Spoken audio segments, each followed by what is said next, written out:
All right, we'll be doing an analysis of the short story, The Story of an Hour by Kate Chopin, written in 1894.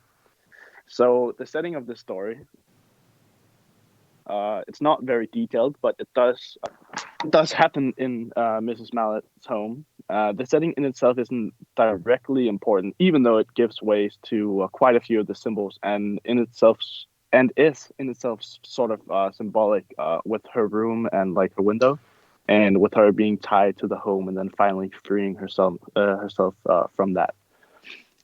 Then we'll be talking about some of the characters. For this short story, there's actually a few characters, but it's only the main character, which has like an importance to the story, where the other characters only there to establish information.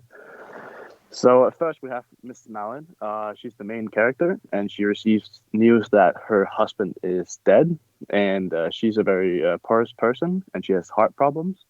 And then she grieves in her room, but has an epiphany and leaves the room happy about the death of her husband, and then later dies in her overjoyed state.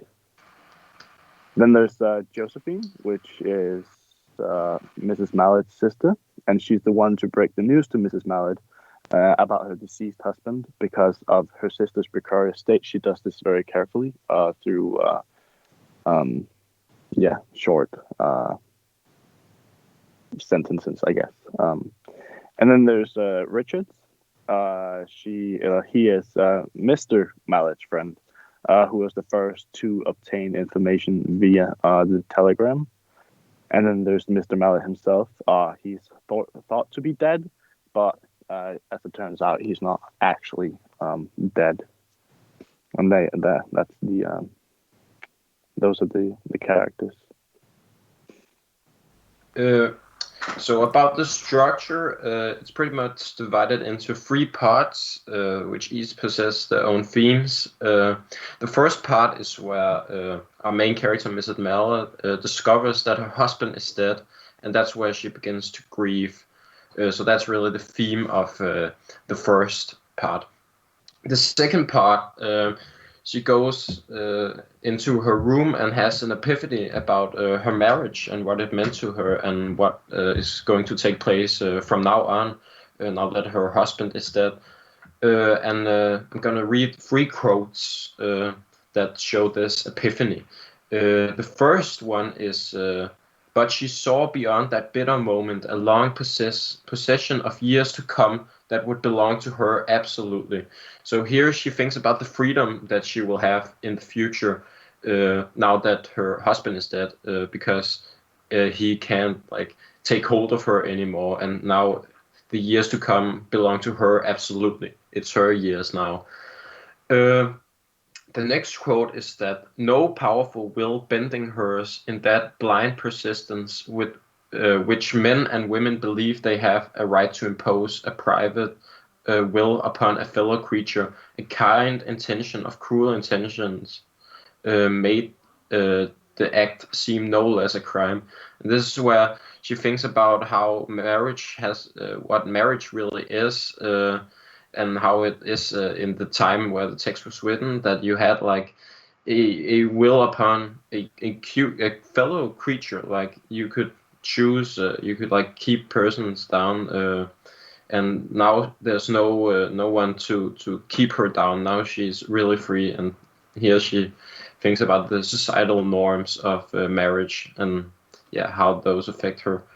And then the last quote: "What could love, the unsolved mystery, count for in face of this possession of self-assertion, which she suddenly recognized as the strongest impulse of her being?" And this is really where we see like the the like war between love and marriage and how they don't really coexist. In her mind, that marriage and love aren't one and the same. This marriage is kind of like the societal thing, and then love is like something else. And she didn't really love her husband, and now she feels this freedom because she isn't being held down by these societal norms. Uh, then there's yeah. So the second part is like this epiphany where she realizes everything about love and about her time going forward and marriage in general. Then the third part is where she leaves the room and she's no longer sad, but she's happy about her husband dying after this epiphany. And now she's freed and she's ready to use this freedom.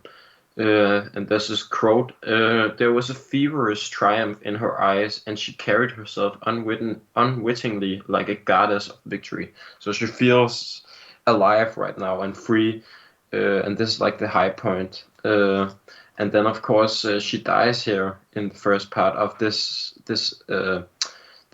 happiness that this freedom brings her. So it has kind of a tragic ending, but part 3 is like freedom. That could be the theme. That's about it. Perfect. And then we have the point of view of the narration, and we've decided that it was the omniscient third-person view into the thoughts of the characters, so you always know what they're thinking and how they feel. But it's mainly of Mrs. Mallard, because, I mean, she's the main character of the story. But we also at one point see the thoughts of Richards.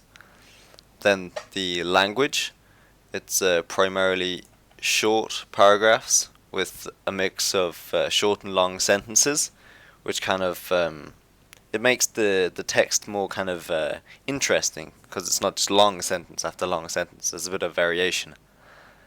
The language in itself is revelatory. We have an example in that, which is a quote, and it goes as, "She said it over and over under her breath. Free, free, free." The vacant stare and the look of terror that had followed it went from her eyes. They stayed keen and bright. Her pulses beat fast, and the coursing blood warmed and relaxed every inch of her body. Yeah, and then we go to the title. The title is in itself The Story of an Hour, which of course is like describing the time frame of the story, which it could fit in the course of an hour, but it also suggests a quite important part of the theme, in that within this short hour, like of hearing her husband's death, she actually gains a whole lot of freedom, a freedom so great that she actually dies from it because of her happiness connected to this freedom. So in the short span of an hour, she's actually emancipated as a woman. Yeah. Which leads us directly into the theme. It is the theme and the message is sort of like, with this sudden freedom, that this sudden freedom was so enthralling, that it brought so much happiness that she could actually die because of her frailty and her heart problems. Where it says she had died of heart disease, of the joy that kills.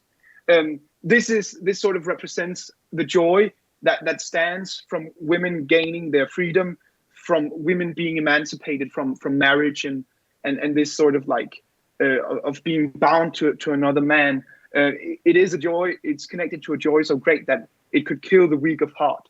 Yeah. And then it also says quite a bit about like marriage as a construct that limits one's freedom, where we have the same quote as we used a bit above, a bit prior to this, which is, "There would be no powerful will bending hers in that blind persistence with which men and women believe they have a right to impose a private will upon a fellow creature. A kind intention or a cruel intention made the act seem no less a crime." And it is this, even with a kind intention, marriage can still be evil because you're limiting the freedom of another person. Yeah.